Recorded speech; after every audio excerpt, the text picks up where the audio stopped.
नाग पंचमी के कथा मात्र चुपके से भी सुनने से भी आपकी सभी पाप खत्म हो जाती है। कालसर्प दोष खत्म हो जाता है। पितृदोष, पुराने से पुराने गरीबी दूर हो जाती है। अगर आप नाग पंचमी के पूजा ना कर सके तो आप नाग पंचमी के कथा अवश्य सुने, लेकिन याद रहे संपूर्ण फल की प्राप्ति करने के लिए नाग पंचमी की कथा अंत तक जरूर सुने। इसे बीच में नहीं रुका जाता। जो भी व्यक्ति चुपके से भी नाग पंचमी की कथा को सुन लेता है तो उसके ऊपर सदैव भगवान भोलेनाथ की कृपा बरसती है, माता लक्ष्मी की कृपा बरसती है। सावन के पवित्र महीने में नाग पंचमी की कथा पूरे परिवार को, हर किसी को सुनना चाहिए। सावन जाते जाते भगवान आपकी झोली खुशियों से भर देंगे, इसलिए यह कथा को अंत तक सुने। तो आइए सुनते हैं नाग पंचमी के कथा। दोस्तों, प्राचीन काल में किसी नगर में एक सेठ जी रहते थे। उनके 7 पुत्र थे और 7 शादीशुदा थे। 7 पुत्रों के बहू में सबसे छोटी बहू सबसे ज्यादा विदुषी, सुशील और संस्कारी थी। एक दिन सबसे बड़ी बहू ने सभी देवरानी से कहा कि आज घर को लिपने के लिए पीली मिट्टी लेकर आते हैं। सभी बहुएं दलिया और खुरपी लेकर मिट्टी लेने चली गई। जब बहुएं मिट्टी खोदने लगीं, तब वहां एक सांप निकला। बड़ी बहू उस सर्प को खुरपी से मारने लगी तो छोटी बहू बोली, मत मारो इसे, यह बेचारा तो निरपराध है। यह सुनकर बड़ी बहू ने सर्प को नहीं मारा। तब सर्प एक ओर जाकर बैठ गया। छोटी बहू ने सर्प से कहा, आप यहां से जाना मत, मैं अभी आती हूं। ऐसा कहकर छोटी बहू सर्प के लिए दूध लेने चली गई। घर पहुंचकर वह अपने कामों में लग गई और सर्प को किया वादा भूल गई। अगले ही दिन जैसे ही उसे यह बात याद आती है, तब वह दूध लेकर वहां पहुंची। तब उसने देखा कि सर्प तो वहीं पर बैठा है। सर्प को देखकर वह बोली, भैया मुझे माफ कर दो, मैं अपने कार्यों में लगकर आपसे किया वादा भूल गई। दोस्तों, तब सर्प बोला, मुझे झूठ बोलने के लिए मैं अभी तुझे दंश लेता हूं, लेकिन तूने अंत में सच्चे हृदय से मुझे भैया कहा है, इसलिए मैं तुझे छोड़ रहा हूं और आज से तू मेरी बहन हुई। तुझे जो चाहिए मांग लेना। छोटी बहू बोली, भैया मेरा कोई नहीं है, मुझे एक भाई मिल गया, मुझे और कुछ नहीं चाहिए। पर जब भी मैं अपनी भाई को बुलाऊं तो तुम चले आना।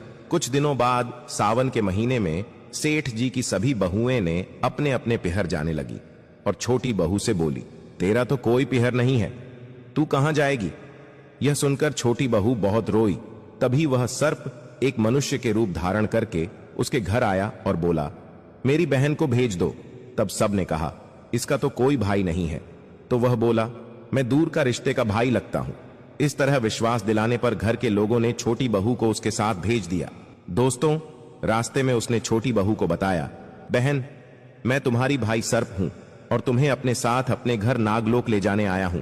तुम डरना मत, तुम मेरी पूंछ पकड़ लो। छोटी बहू ने सर्प के कहे अनुसार किया। जैसे ही वह नागलोक पहुंची, नागलोक की धन ऐश्वर्य को देखकर छोटी बहू चकित रह गई। सर्प उसे अपने माता के पास ले गया और बोला, माता यह मेरी बहन है, इसने मेरी जान बचाई थी और यह हमारे साथ कुछ दिन रहने आई है। दोस्तों, सर्प की माता ने छोटी बहू को गले से लगा लिया। अब वह वहां खुशी खुशी रहने लगी। वहां शेषनाग के बहुत छोटे छोटे बच्चे जन्मे हुए थे। वह रोज देखते हैं कि माता सभी को रोज दूध ठंडा करके घंटी बजाती। घंटी की आवाज सुनकर सभी बच्चे वहां आकर दूध पी लेते थे। एक दिन वह माता से बोली, माता आज मैं दूध ठंडा कर देती हूं।